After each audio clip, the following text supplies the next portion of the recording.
Bismillahirrahmanirrahim. Assalamu alaikum, my viewers and my students. Students, we are discussing two things today, valency as well as ions. First of all, we discuss about the valency. What is valency? Valency is the capacity of an atom to combine with the other atom. ये एक ऐसी सलाहियत है, एक ऐसी ताकत है जिसकी वजह से एक एटम दूसरे एटम के साथ कंबाइन हो जाता है और एक मॉलिक्यूल बनाता है. Valency can also be defined as follows, that the number of electrons that an atom wants to lose, gain or share is called its valency. यानी वैलेंसी कैसे शो होती है? जब कोई एटम कोई इलेक्ट्रॉन को लॉस करे, गेन करे या फिर शेयर करे. ये प्रोसेसेस हैं जिसकी वजह से वैलेंसी जो है किसी भी एटम की शो होती है. हम इसको एग्जांपल इस तरह लेते हैं. फॉर एग्जांपल हम सोडियम की एग्जांपल लेते हैं. सोडियम को हम रिप्रेजेंट करते हैं Na के साथ. Sodium is represented by Na and you know that कि सोडियम का आपने पीछे मेरे लेक्चर में मैंने आपको बताया था कि इसकी जो एटॉमिक नंबर है वो है जी 11. सोडियम का एटॉमिक नंबर क्या है? 11 है. और इसका एटॉमिक नंबर 11 इस वजह से है कि इसके अंदर 11 प्रोटॉन एज वेल एज 11 जो है इलेक्ट्रॉन पाए जाते हैं. अगर हम इसकी इलेक्ट्रॉनिक कॉन्फ़िगरेशन करें तो कुछ सूरत हाल इस तरह होगी कि के शेल में 2 इलेक्ट्रॉन, एल में 8 इलेक्ट्रॉन और एम के अंदर जो है 1 इलेक्ट्रॉन रह जाएगा. अब कोई भी एटम ये नहीं चाहता कि उसके आउटर मोस्ट शेल में 1 इलेक्ट्रॉन हो. वो चाहता है कि नोबल गैसेस जैसी अपनी कंडीशन बनाए तो वो 8 इलेक्ट्रॉन को चाहता है. तो अब ये सोडियम क्या है कि अपना 1 इलेक्ट्रॉन जो है, अपना ये वाला इलेक्ट्रॉन जो है ये 1 इलेक्ट्रॉन हो जाएगा इसमें से माइनस. जब इसमें से 1 इलेक्ट्रॉन माइनस हो जाएगा तो सोडियम के ऊपर एक चार्ज आ जाएगा, एक सोडियम के ऊपर एक वैलेंसी आ जाएगी जो कि Na, आई थिंक उधर ही लिख लेते हैं. सोडियम के ऊपर वैलेंसी आ जाएगी Na+1. यानी इसका मतलब है कि सोडियम के ऊपर +1 वैलेंसी आ जाएगी. ठीक है जी. क्यों कि उसने अब +1 क्यों आई है सोडियम के ऊपर वैलेंसी? क्योंकि मैंने आपको बताया जितने इसके अंदर प्रोटॉन है उतने ही इलेक्ट्रॉन है. जब एक इलेक्ट्रॉन निकल जाएगा तो इसका मतलब है 1 इलेक्ट्रॉन के निकल जाने की वजह से इसके अंदर जो प्रोटॉन है वो बढ़ गए हैं. इसलिए प्रोटॉन का चार्ज पॉजिटिव होता है. कितने प्रोटॉन बढ़े हैं? 1 प्रोटॉन, क्योंकि 10 इसके अंदर सोडियम के अंदर इलेक्ट्रॉन रह गए हैं और 11 प्रोटॉन है. इस वजह से जो एक प्रोटॉन ज्यादा होने की वजह से इस सोडियम के ऊपर चार्ज आ गया +1. ओके, ये इसकी +1 सोडियम की वैलेंसी हो गई. एक और एग्जांपल लें हम. फ्लोरीन की अगर एग्जांपल लेते हैं तो फ्लोरीन का जो नंबर है वो है, फ्लोरीन को हम F से शो करते हैं और इसका नंबर है 9. एटॉमिक नंबर क्या है? 9. 9 मीन इसके अंदर 9 प्रोटॉन 9 इलेक्ट्रॉन. अगर हम इलेक्ट्रॉनिक कॉन्फ़िगरेशन करें तो K के अंदर पता 2 आएंगे, L के अंदर कितने आएंगे जी? L के अंदर 2 यहां आ गए तो बाकी कितने रिमेनिंग रह गए? 7.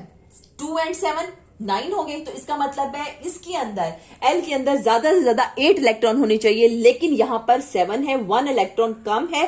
तो ये एक इलेक्ट्रॉन कहीं से ले लेता है. 1 इलेक्ट्रॉन जो ये फ्लोरीन है ये इसका एटम ले लेगा. इस तरह 1 इलेक्ट्रॉन को लेने की वजह से इसके अंदर प्रोटॉन की से एक इलेक्ट्रॉन बढ़ गया है, इसलिए इसकी वैलेंसी फ्लोरीन की हो जाएगी -1. फ्लोरीन की वैलेंसी क्या है जी? -1 हो गई. इसी तरह अगर हम और एग्जांपल लें तो उसमें हम अगर ऑक्सीजन की लें तो ऑक्सीजन की, कॉपर, मैग्नीशियम, इनकी सबकी अपनी अपनी वैलेंसीज होती हैं. जैसे कि जैसे कॉपर है, मैग्नीशियम है, ऑक्सीजन है, इन सब की वैलेंसी क्या है? 2 है. 2 क्यों है? बिल्कुल वैसे ही कि इन्होंने अपनी इलेक्ट्रॉनिक कॉन्फ़िगरेशन को कंप्लीट करने के लिए ऐसा करते हैं. इस तरह इनकी वैलेंसी 2 है. And the valency of aluminium and nitrogen, इनकी वैलेंसी 3 है. वैलेंसी ऑफ कार्बन एटम, इसकी वैलेंसी 4 है.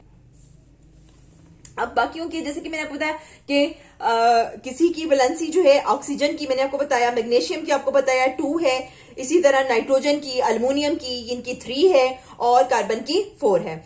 अगर मैं ऐसे आपको ऑक्सीजन की एग्जांपल से समझाऊं तो ऑक्सीजन की मिसाल भी आपको समझा देती हूं. तो ऑक्सीजन को हम रिप्रेजेंट करते हैं O के साथ. यू नो दैट ऑक्सीजन का नंबर 8 है. एटॉमिक नंबर क्या है? 8 है. तो इस तरह से अगर हम इसकी इलेक्ट्रॉनिक कॉन्फ़िगरेशन बनाएं तो K के अंदर 2, L में 6 रह गए. तो इसका मतलब इसमें कितने इलेक्ट्रॉन कम है, इसमें 2 इलेक्ट्रॉन कम है। तो 2 इलेक्ट्रॉन ऑक्सीजन एटम कहीं से लेगा, वो खुद का ऑक्सीजन एटम भी हो सकता है या कोई और एलिमेंट का भी एटम हो सकता है जो आपस में शेयर करें या लें, तो उससे लेने से इलेक्ट्रॉन के क्या होगा कि इसके अंदर इलेक्ट्रॉन की जो तादाद है वो ज्यादा हो जाएगी प्रोटॉन की तादाद से। इस तरह ऑक्सीजन की जो वैलेंसी हो जाएगी -2 हो जाएगी। ऑक्सीजन की वैलेंसी हो गई -2। ओके जी, अब ये आइंस को हम समझ चुके, मैंने आपको थोड़ा सा अभी पहले ही बता दिया, +1 -1 या -2, ये आपको मैं आइंस का पहले बता रही हूँ। ये अब एक तरह से ये आइंस बन गए हैं, ठीक है जी। अब आइंस को अगर हम लेके चले अलग से, एन एटम विद पॉजिटिव और negative charge is called an ions. जैसे मैंने इधर ही आपको बता दिया ये क्या है, ये आइन है। फॉर एग्जाम्पल सोडियम का +1 अगर आ गया तो वो क्या है जी हमारा, इसका आइन +1 है, ये सोडियम का आइन है। क्लोराइड अगर हम एग्जाम्पल लें क्लोरीन की, क्लोराइड आइन कैसे बनेगा कि अगर क्लोरीन का नंबर है जी 17, क्या नंबर है 17, इसकी इलेक्ट्रॉनिक कॉन्फ़िगरेशन इसी के तरीके से ही आगे चलते हैं, इन सबके ही आइंस बनते हैं। तो नए जो है कंपाउंड बनते हैं जब टू आइंस, एक पॉजिटिव आइन होता है एक नेगेटिव, 2 तरह के आइन होते हैं, पॉजिटिव एंड नेगेटिव। जब ये 2 डिफरेंट आइंस आपस में मिलते हैं तो कंपाउंड जो है वो बनते हैं। जैसे क्लोरीन की एग्जांपल लें, इसके के शेल में जो है 2, एल में 8, 10 हो गए। इसका मतलब है इसके एम शेल के अंदर कितने इलेक्ट्रॉन आ जाएंगे जी 7। अब क्लोरीन की वैलेंसी क्या होगी, क्योंकि इसने 1 इलेक्ट्रॉन कहीं से लेगा, क्लोरीन 1 इलेक्ट्रॉन जो है लेगा, तो इसकी वैलेंसी क्लोरीन की हो जाएगी Cl-1 क्लोरीन की। और ऊपर से आपने सोडियम का देखा था, सोडियम की 1 इलेक्ट्रॉन निकला है, इस वजह से इसमें प्रोटॉन ज्यादा हो गए। कितने प्रोटॉन, 1 प्रोटॉन, इसलिए सोडियम +1। और क्लोरीन की जो है, सोडियम की मैंने आपको पहले बताई थी +1 और क्लोरीन की जो है वो -1।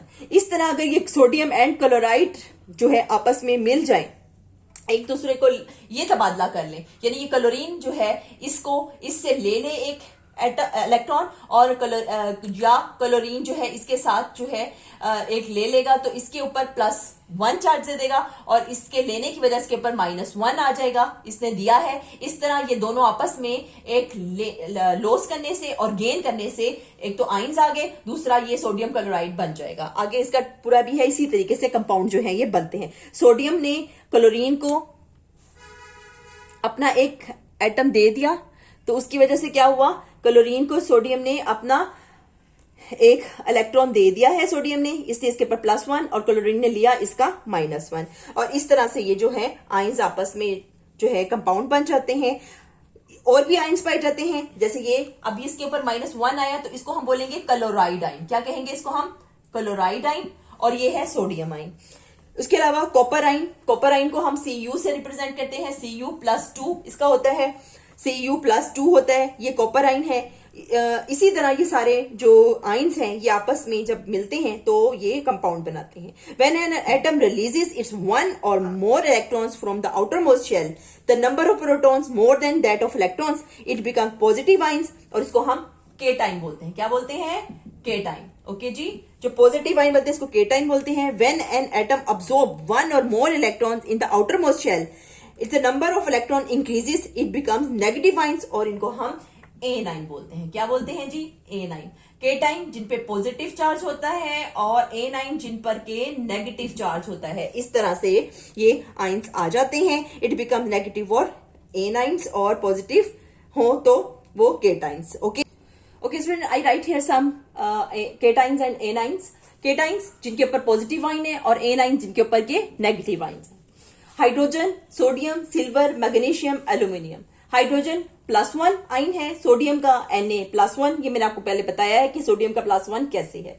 सिल्वर Ag से +1, मैग्नीशियम का 2 होता है +2, एल्यूमिनियम Al+3। ओके जी, ये इसके जो है आइंस हैं। ठीक, इन आइंस की वजह से ही ये दूसरे एटम्स के साथ मिलते हैं और कंपाउंड बनाते हैं। अब कौन से दूसरे एटम होते हैं, जैसे cations combine with anions, then they make another compound. Okay, यहां पर अब एनाइंस की एग्जांपल है fluoride, chloride, oxide, sulphide and phosphide. Phosphate भी होता है, फोस्फाइड भी है। यहां पर fluoride F-1, chloride -1, oxide -2, sulphide -2, S से जाहिर करते हैं, and phosphide -3। These are some examples of cations and anions। ये आपको इसी तरह से इनकी जो है आइंस को लर्न करना है, याद करना है। जब आप इसकी इलेक्ट्रॉनिक कॉन्फ़िगरेशन बना के देखते हो तो आपको समझ आता है कि किसी भी एटम के अंदर कितने इलेक्ट्रॉन जो है ज्यादा है या कम है, उसके हिसाब से वो या तो लेता है या देता है या फिर शेयर करता है, तो ये आयंस जो है वो बनते हैं और इन आयंस के मिलने से न्यू कंपाउंड्स जो है वो बनते हैं। Okay student, this is our today's topic. I think आप लोगों को समझ आया होगा, और अगर आपको ये मेरा टॉपिक समझ आया है तो प्लीज मुझे एक शेयर लाइक की सूरत में जरूर किया कीजिए। और अगर आपको कोई बात समझ नहीं आती तो आप मेरे से कमेंट बॉक्स में पूछ सकते हैं, मैं आपको उसका आंसर जरूर दूंगी। ओके, अल्लाह हाफिज।